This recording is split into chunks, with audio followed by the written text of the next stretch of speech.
I feel like this is a really important mission that we're going to be doing with the Cupcake series. But to get us started this evening, I would like to introduce my friend Mary. Mary is fabulous, and she has become a really good friend of mine, and I just am really appreciative and blessed that she's in my life. Mary is a registered pharmacist, and for 20 years has worked in many areas of our traditional healthcare system, including hospitals, retail, and with bioidentical hormone replacement therapy. She has also studied extensively the many areas of alternative medicine, which is often the focus on Good Medicine, the healthcare-related talk show which she produces and hosts. She has also appeared on Channel 3's Golden Opportunities and Can You Relate with Kathy Dawson. There are basically two systems operating in America, a sick care system and a wellness system. People are confused, overwhelmed, and sometimes feel powerless trying to navigate these systems. With her work in the pharmacy field, on television, and work with individuals and groups, Mary is helping bridge the gap between sickness and wellness with relevant information and inspiration so that people can begin to realize what is possible for their health and wellness. So without further ado, Mary's going to speak to us.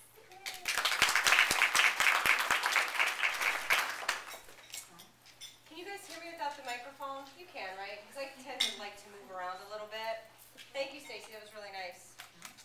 A little bit more about my background. 20 years I've worked in the traditional system that we have in healthcare, all areas. And I'm also involved in the alternative system too. So the people that I know in the traditional system, the doctors, the pharmacists, the nurses, I would get a lot of judgment for doing this weird alternative stuff. Well, Mary's that weird pharmacist who's into all that stuff. But then my peeps over here in the alternative world, who were into natural health and things like that, I'd get a lot of judgment for them for working for the dark side over here, giving out the pills that are killing people. So it was like for 20 years, I'd either not talk about this with this group or that with that group, but it always kind of, the truth always comes out. There was a lot of judgment all around. So when you're, dealing with that like all the time, you learn to just kind of observe and keep a very open mind, and you yourself learn to kind of be non-judgmental, which is such a relief. It's such a nice place to be without judgment. So I thought, when I turned 40, and I totally blame Oprah for this, she said, when you turn 40, you can reinvent yourself. And so I've been watching Oprah since I was 25. I had it marked down, and when I turned 40, I'm like, okay, well, what is it? What do I want to do? What do I want to do with my life? I want to do something different.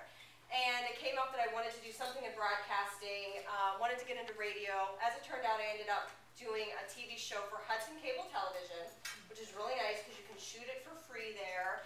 And I could kind of get the hang of what that's like to do a TV show, host, produce it, edit it, the whole nine. And I've had a lot of really good alternative people on there, like at the top of their game, really well-trained, educated, and also some in the traditional world. With the purpose being to show people how much in common we all have, what each group has to offer, to inspire people to see what's possible. Like with pain management, you think you're stuck, but then we bring on this person that's doing something you might not have heard of. And so that was basically the purpose. And then I had to come up with a name for the show.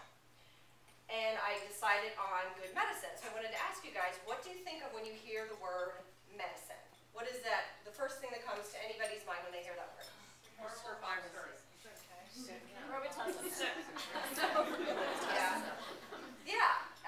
Medication, pills, pharmaceuticals, stuff like that.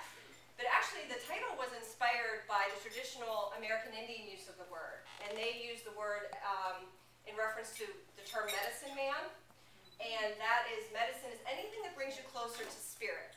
So I use that word spirit in the broader sense. Anything that brings you closer to being all you can be. Anything that brings you closer to your full potential is really what medicine is.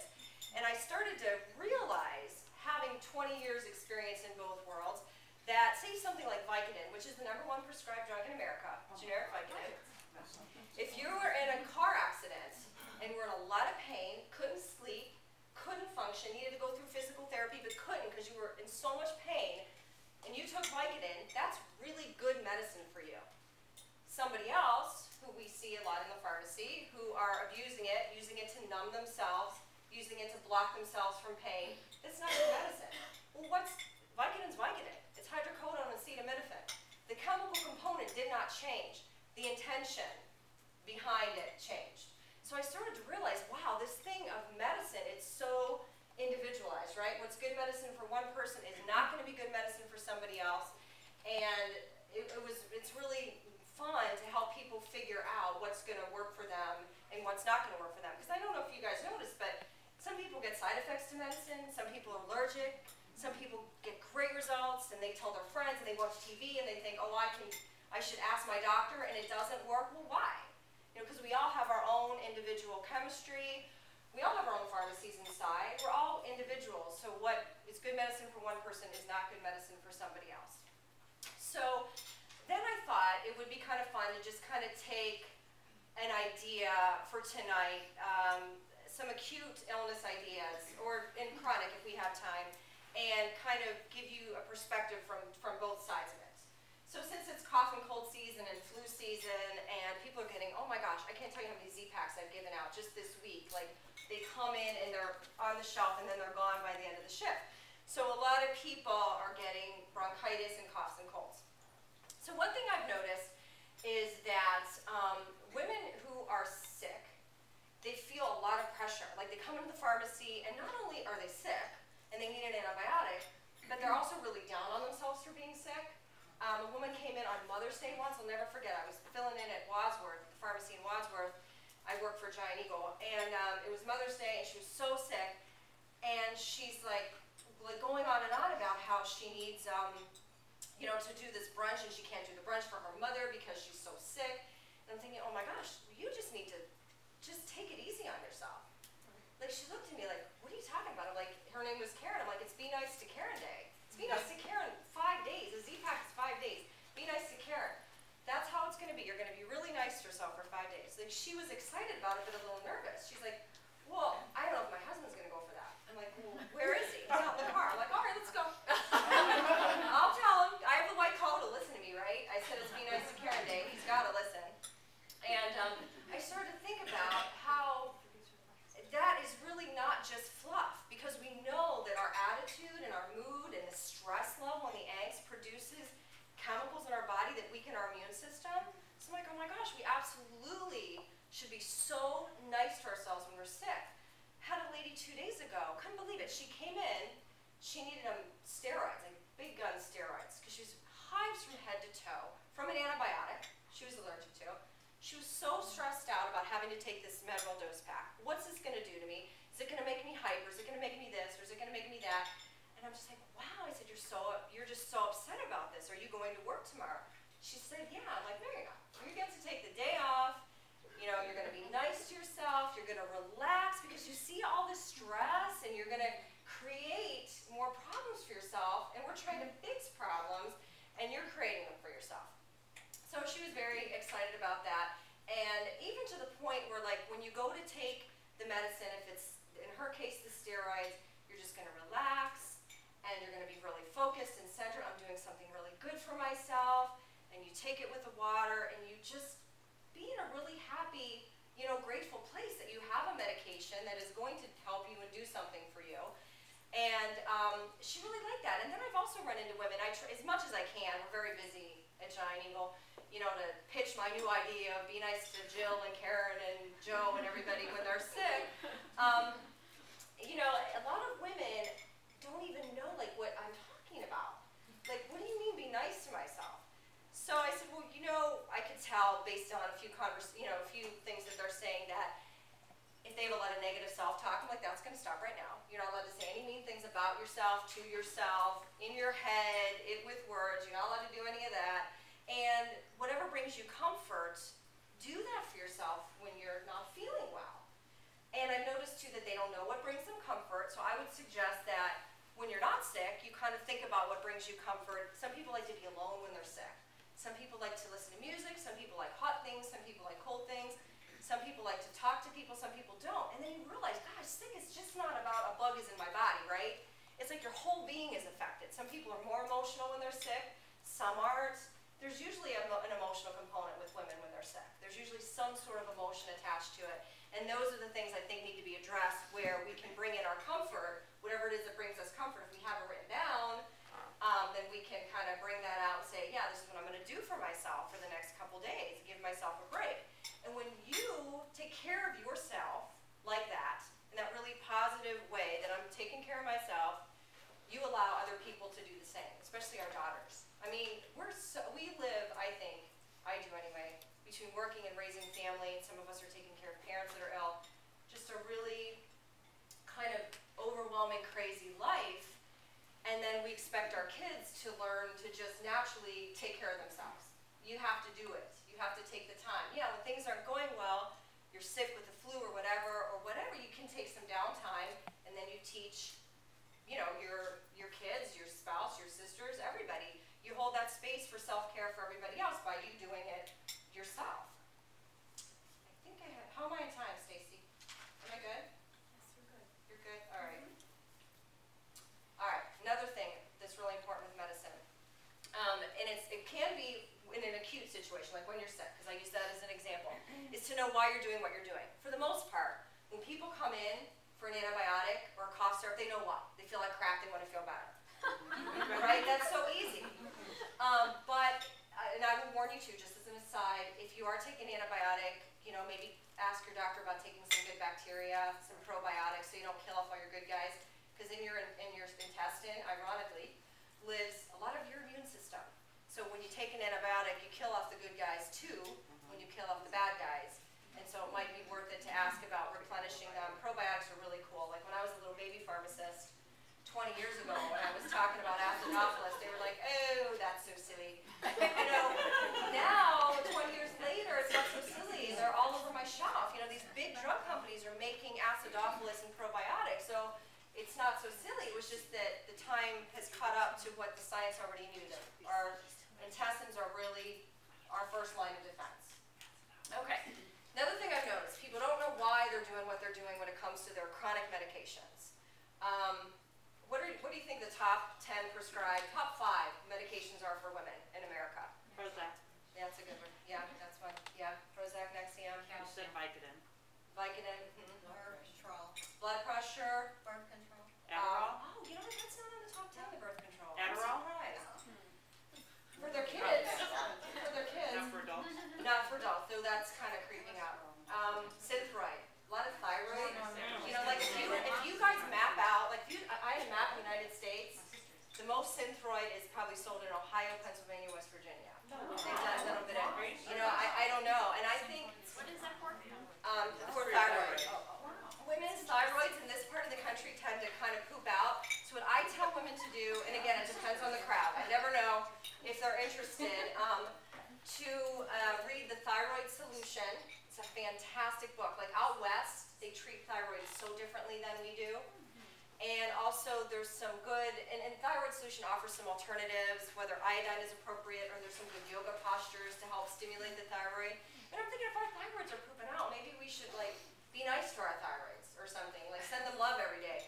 There was one time I was working in Fairland, I don't know what came over me, it must have been a really long shift, and a guy was calling in a prescription for himself, actually.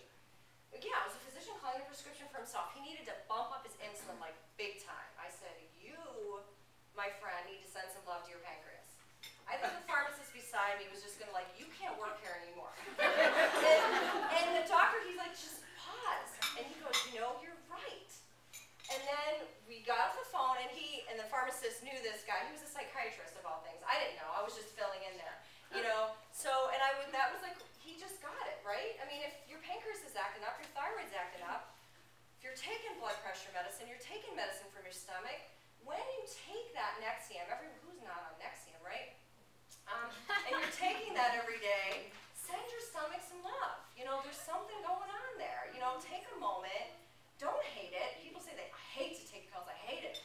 We gotta try to turn that around, you know, and be really nice to ourselves about that. And when you're taking your medication in the morning, just be really thoughtful and centered and positive about it, and send some love to whatever that is. And if you don't know why you're taking it, then you need to find out so that you know where to send the love. Here's another good example of people not knowing why. Whenever someone calls in the pharmacy and they get me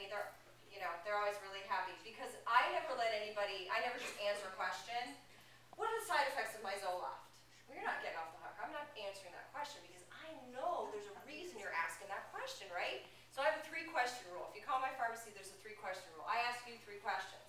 And then it's amazing what I find out. So the lady wanted to know what the side effects for Zoloft were. See, she really didn't. What happened, she was on Premarin, horse estrogen, for 15 years. Okay, do you know how big horses are? And how tiny we are? Yeah. Okay, so that is some big time estrogen. The doctor just stopped it. So her entire, hormones affect her entire bodies. Okay, 15 years. Stopped it. She goes, I felt like I just went, like my whole body just went flat. So they put her on Zoloft.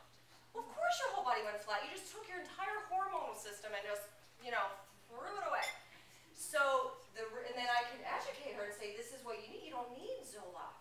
You weren't deficient in Zoloft. You've messed up your entire hormonal system. You need to do some research on bioidenticals. You know, go back to your doctor. You can't just stop Premarin.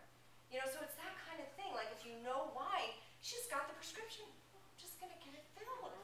Wants to know the side effects. No, she needed to know, why did you put me on this? Well, you're depressed. Why am I depressed? We don't know. Could it have anything to do with, you know, just ask questions and ask questions. It's different than like questioning, but it's your body. You need to ask questions and figure out what's going on. So many things have been uncovered with the 3-question rule.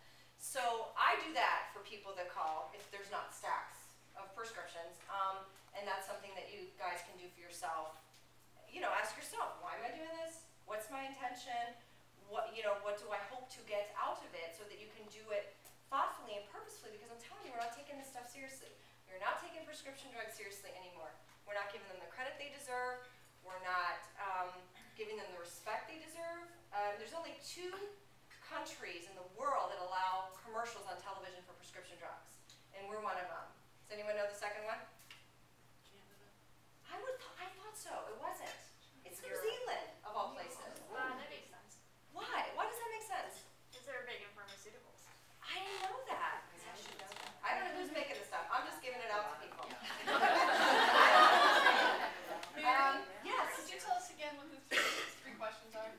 Well, it kind of like you need to know, why am I doing this? Right. And that usually leads to other questions. Okay. Well, you're depressed. Well, why? Why do you think I'm depressed? Well, you have these, could it be something else that's just happened? And it is amazing. I think women, we intuitively know. That's why when we pick up the phone and ask a question that's not quite the question, but it's in the ballpark, every time it's a woman, I ask her those questions because I know she knows something. Like her intuition is saying, pick up the phone at this time because that crazy pharmacist is going to answer the phone. Because they just come. I mean, when I used to float around Giant Eagle, they'd come with the bizarre questions because I can always sense that there's a reason they're asking. There's something else going on with them. Like the woman was roaming around the aisles and she has a rash. She wants Benadryl. See now? I'm not going to show you where the Benadryl is. Why do you need Benadryl? Why have a rash? Why do you think you have a rash? They don't know. The doctors don't know. And she, you know, was getting very upset. And then it came out she just lost her job and her body was just reacting. So did she really need Benadryl? Yes. I'm not saying she shouldn't stop itching, suffer through the itching. No. But you know, at least have an awareness and an understanding. It's almost like a relief to respect your body and to know, to like start listening to those cues that there's a reason things are happening sometimes, and we can respect that and listen to it. It was almost like a relief when I talk to women like that, because they feel like then they have kind of permission to bring themselves comfort or do what they really need to do to take care of themselves, because there's stuff that she needed to do to take care of herself besides just taking Benadryl, right? I mean, there's a process, maybe some grief counseling for the loss of the job, something. She needed something. And at least it was a start, you know, getting that customer, that patient on the road to getting something. Whatever, do you want to do a Q&A, some additional Yeah, I have questions. I also have for you guys, before I forget, I have a little gifts for you guys and business cards. These are my little logo, Good Medicine. These are little stickers that you wouldn't believe fit perfectly on top of a prescription bottle. So you put them on your lid, and then when you open your bottle of Synthroid or Nexium, you say, oh, this is good medicine. It's good medicine for me. I put some on my supplements, on my workout DVD. Someone was going to put it on their bottle of champagne. So they're really, you know, it goes to the intention that, you know, think about what you're doing, and if it's good medicine for you, it's a little reminder to be grateful and happy that you have some good medicine. Awesome. Yes, questions? Yeah. Like, wouldn't, going back to that moment you said that I don't know anything about medicine. I'm Yes, just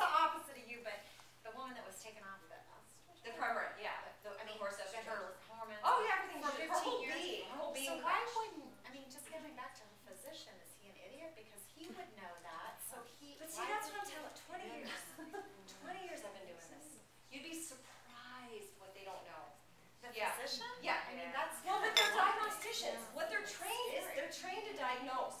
Brilliant diagnosticians. But we are trained to know the drugs. And pharmacists think holistically. Why?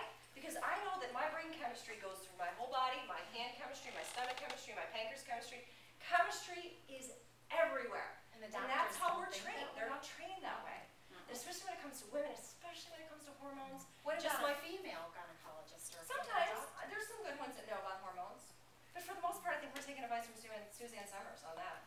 You know, seriously. I mean, you guys ever see her on Dateline or Larry King? And she's talking to the world-renowned physicians. My money's on Suzanne every time because she knows her stuff. And and to know, and there's a difference between knowing like stuff, then there's knowing you. Nobody knows you like you, and that has value and it's important. So you can gather as much information out here. Really important information is right in here, and we all need to start hanging out in here, tuning in, and figuring out what's going on. Get your answers. You'd be amazed. Yes? What's the difference between a probiotic and a prebiotic? I don't know. I thought they were all probiotics, like acidophilus, bifidus, all the good guys. I just call them the good guys that live in our gut. Right. That Well, now they're activity is now putting. selling prebiotics. I'm not sure what that is. They're not yet bacteria? Maybe they're bacterial fetuses. I don't know. I'll have to look that up. You have a question? Yeah, talk a little bit more about the bioidentical hormones. Yeah. What part? Well, when I was talking about them, they were like really woo-woo, and you had to go to a compounding pharmacy. Now you can buy prescription estradiol. That's made by your ovaries. So anything that your little ovaries make for you is bioidentical. Okay, so progesterone, estradiol, testosterone, made by your little ovaries. That's bioidentical. Cream and tablets, and anything that's like medroxyprogesterone, Provera is synthetic. Anything Premarin.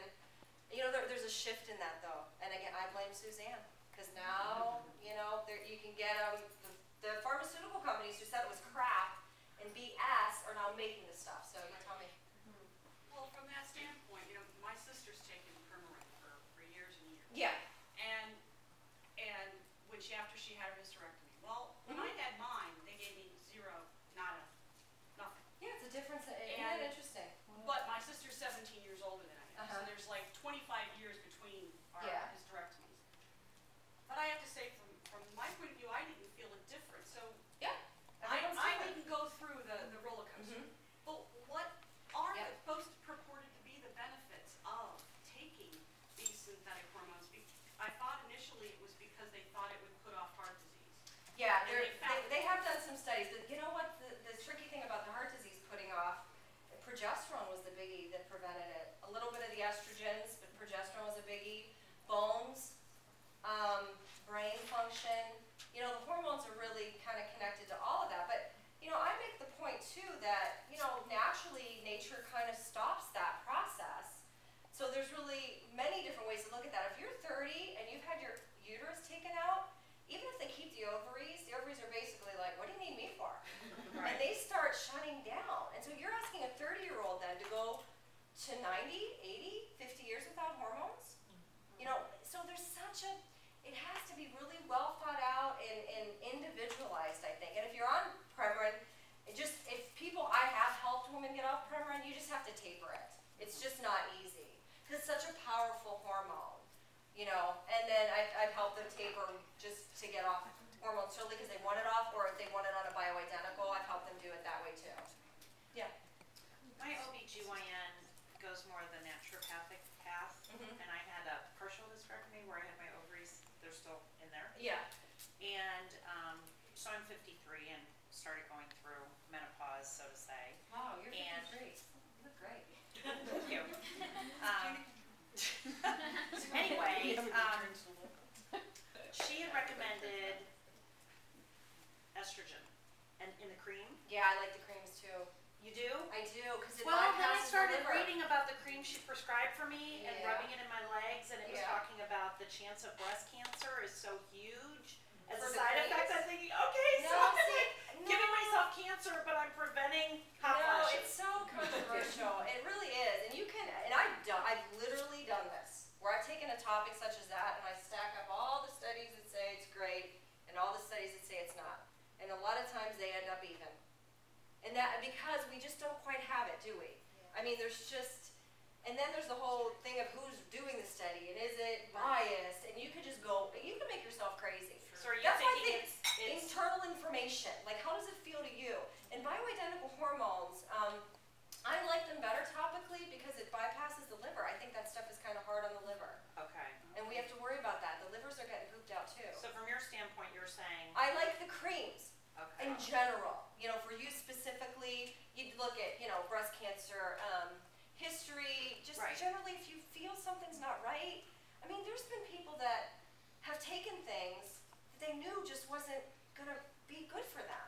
They just to please their doctor. And I'm because women like to please, you know? And then there's other women who haven't taken things because they knew, you know what, I'm just not feeling, if I take this, I'm gonna be so stressed out every day of my life because I'm so worried about this. right? Not a good thing, right?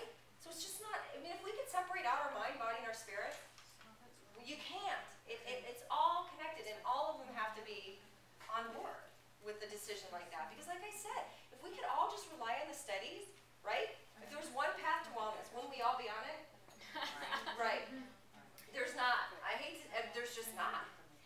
I hear so much about, like, so many people on Prozac. Is that true? I didn't hear Yes. you mention. And I yeah. heard, like, Prozac is- 10-year-olds are on No, Prozac. yes. I used to joke when I was a little baby pharmacist that they're going to have something called Pediapros, like banana-flavored Prozac, and now they do. Now it's not so funny.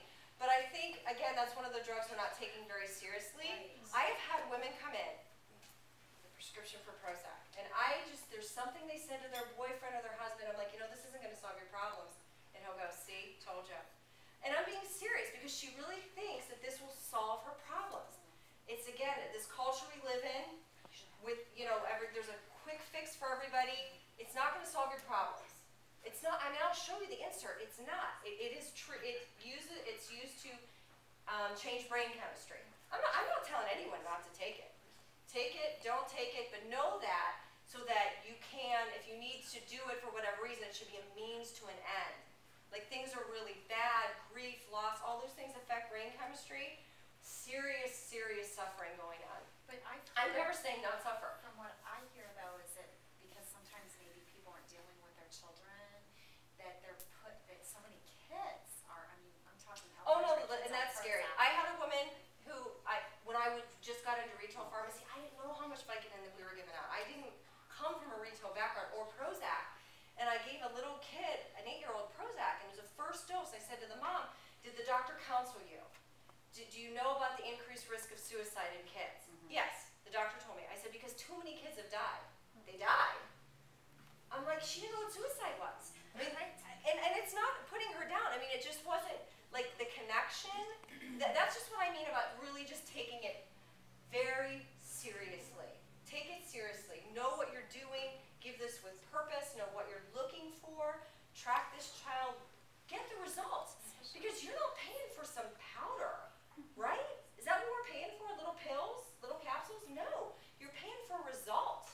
You're paying for it to do something. You better know what it's going to do and make sure it's doing what it's supposed to do, or you can look elsewhere because we have a lot of options. A lot of options. Yes? Speaking of looking elsewhere, how about fish oil? I hear a lot about fish oil. Yeah, you have to be very careful what you buy. Oh my gosh, if I came today, it's like, which one of these fish oils should I buy? Because the supplements are right there where I check prescriptions. I said, none of those. Why not? I said, because I know those products and they're not good quality and they use heat to process them, which kills the good fats. A little bit. We didn't hear what Oh, she fish said. oil. She was asking about fish oil. Okay. Yeah, fish oil is very popular right now. Fish oil capsules. So how do you know the best one is that what you're trying to Yes, you have to be careful what you're going to buy. Right now, I like Norwegian Naturals or something at the health food store because the people at the health food store, that's their game. You know, they've been in the closet for a long time, selling fish oil, you know, like in this patchouli smelling back alley store. And now it's like it's out there and people are like,